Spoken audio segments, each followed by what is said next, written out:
Good afternoon, everybody. So in this video, I'm going to be demonstrating the 204S posterior sickle scaler. This instrument is used for supergingival calculus for posterior teeth. So this is the instrument.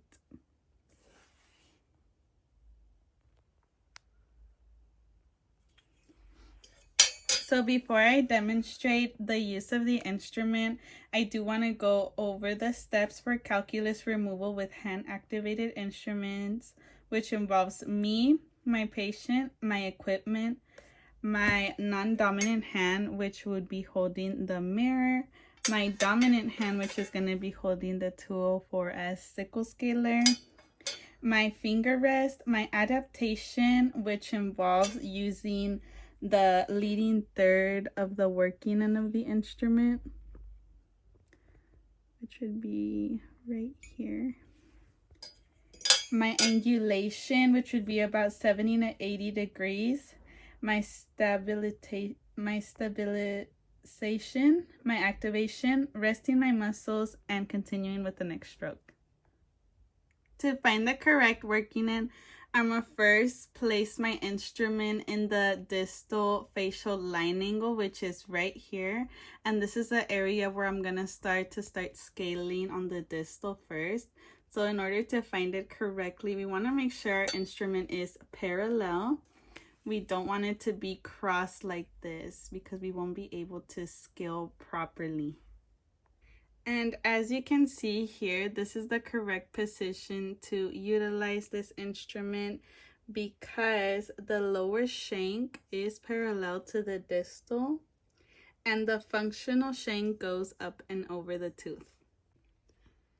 So now that I have found the correct working end, I'm going to make sure I am in a modified pen grasp. I'm in a good clock position. So in this position, since I'll be working on the buckles of 30 to 32, I would be at my 8 to 9 o'clock. And I would make sure I wrist rock because we do not digitize with this instrument. So I'm going to begin by engaging my tip at the distal facial line angle. Like I said, it would be right here. And I'm going to establish a 70 to 80 degree working angulation. I'm going to be using a wrist activation, which is short and controlled strokes. And I'm going to be working my way towards the distal. And I'm going to be scaling the distal surface. So start here.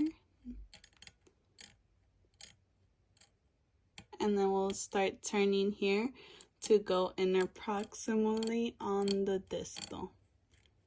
Like I said, starting here, tip third, and it's short, controlled strokes.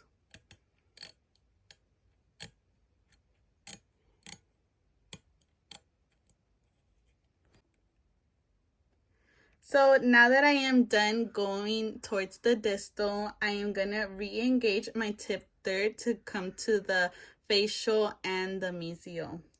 So I'm going to start on my tip third again on that 70 to 80 degree.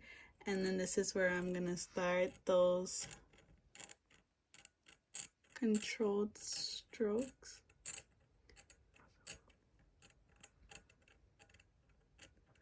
And as I come towards the mesial, I'm going to turn my instrument slowly and then make my way to work in the inner proximal here.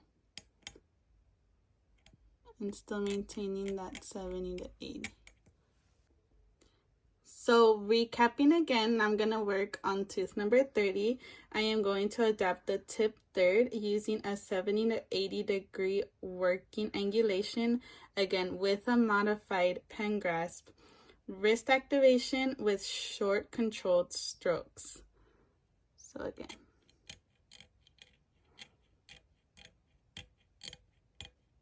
Turning here on the distal.